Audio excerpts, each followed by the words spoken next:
Bonjour, je suis Gladys, bienvenue dans cette nouvelle vidéo.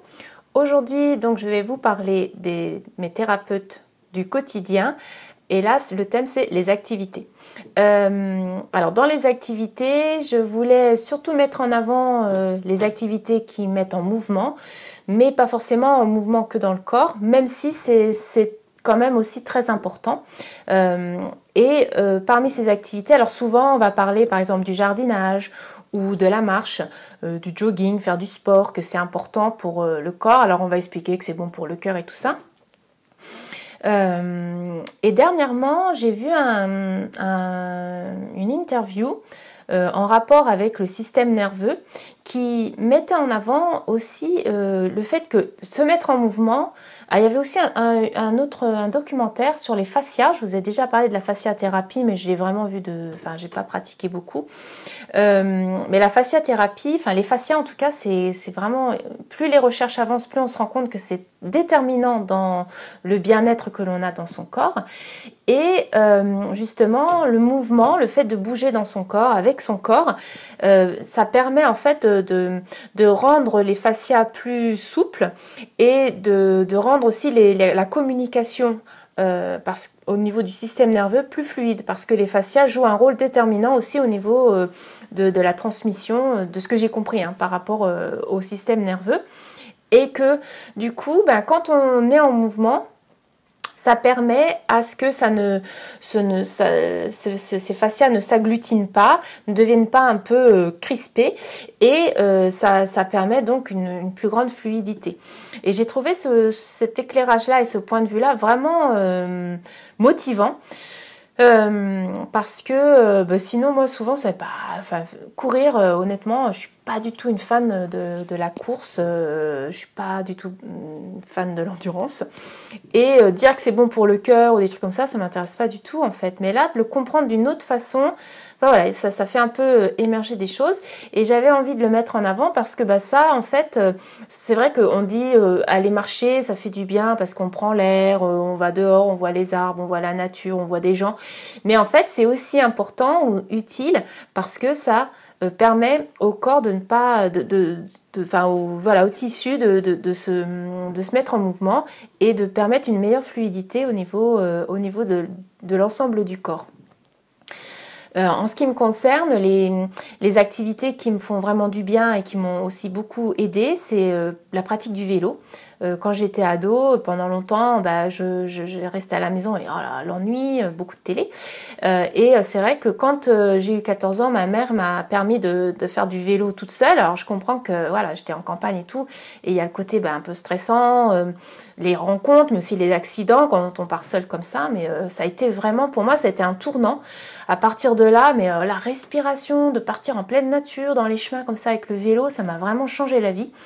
Et le vélo a été vraiment hyper important pour moi. Ça m'a permis de me déplacer, mais je le faisais pour le plaisir. J'adorais, j'allais faire des tours et des tours. Et c'est vrai qu'après, quand je suis partie à la montagne, et aussi quand je suis devenue étudiante et tout en ville, alors en ville, moi j'aime pas faire du vélo, je trouve ça trop dangereux, ça j'aime pas. Et à la montagne, là, il faudrait que j'apprenne au niveau de l'endurance justement sur le vélo, parce que ça, même quand on croit que c'est plat, ça monte. Donc en fait, j'ai un peu lâché le vélo, et c'est bien dommage d'une certaine manière, parce que c'est vraiment quelque chose qui m'a beaucoup apporté. Je vous ai parlé du cheval aussi, l'équitation, mais l'autre activité aussi qui a été déterminante, c'est la danse. Et là pour le coup, c'est quand je suis arrivée à la fac, j'ai rencontré une autre Bretonne, et qui, elle, par contre, pratiquait les danses en fest-noz, par exemple, et qui cherchait absolument un cavalier ou une cavalière. Et comme on logeait au même endroit, elle a décidé de m'apprendre à quelques danses. Donc, on en a appris 6 ou 7, où il y avait besoin souvent d'un cavalier, et donc je faisais le cavalier. Et alors ça a été vraiment... Alors, je me rappelle, au début, on était allé dans une association pour apprendre. J'allais vraiment à reculons, je connaissais rien, j'étais raide. Au niveau de la danse, c'était quand même pas hyper mon fort. J'étais assez raide dans mon corps. Et là, ça a été un tournant en fait. La danse, ça m'a permis de vraiment me délier. Je crois que j'en ai déjà parlé dans une des vidéos d'ailleurs. C'est dire à quel point ça a été déterminant si j'en reparle là.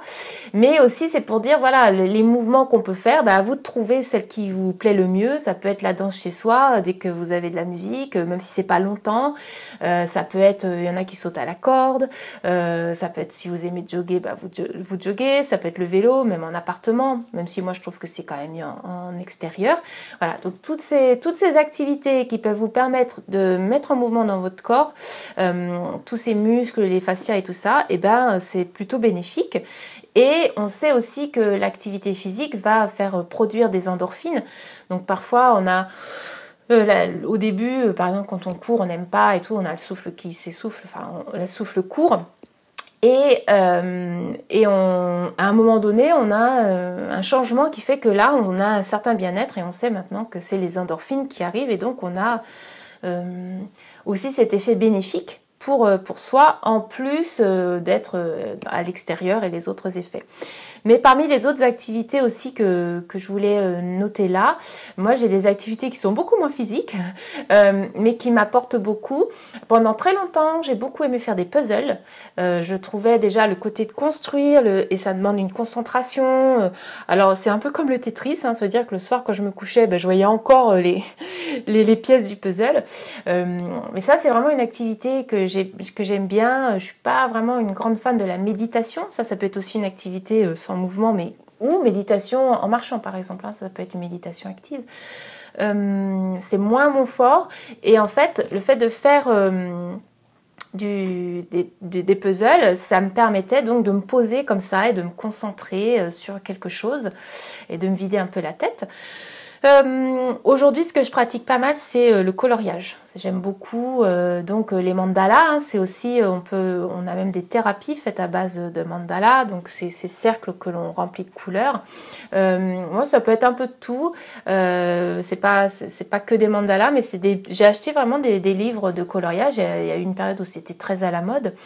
Et j'ai vraiment renoué avec ce plaisir d'enfance. Et aussi, ça m'a permis je vous ai fait une vidéo sur le relooking, ça m'a permis aussi de voir un peu les couleurs qui s'associent bien, parce qu'au début, j'avais tendance à faire des trucs tranchants, ça faisait un rendu super moche. Et au fur et à mesure, j'ai appris un peu à voir les touches et puis à suivre aussi les couleurs dont j'ai envie, de voir les couleurs avec lesquelles j'ai plus de difficultés. Et puis voilà, c'est vraiment une activité que j'aime beaucoup et je la fais souvent maintenant en écoutant des vidéos, en écoutant des podcasts. Voilà, j'écoute et puis moi pendant ce temps-là, je colorie. Ça pourrait être en écoutant de la musique aussi, bien sûr, ça peut être dans le silence, ce serait sans doute parfait. Mais en ce qui me concerne, j'aime bien faire quelque chose de mes mains en même temps que j'écoute des vidéos ou que j'écoute des podcasts. Donc voilà pour les thérapeutes du quotidien, les activités, juste voilà pour faire un petit rappel et vous dire que si vous, chez vous, vous tournez et que vous savez pas quoi faire, mettez peut-être un peu de musique et puis osez danser tout seul chez vous et ça va vous mettre en mouvement, ça va vous réchauffer un peu le corps et ça va vous aider à vous sentir mieux après, pendant déjà et puis après. Merci pour votre attention, j'espère que cette vidéo vous a plu et puis je vous dis à bientôt pour une autre thématique.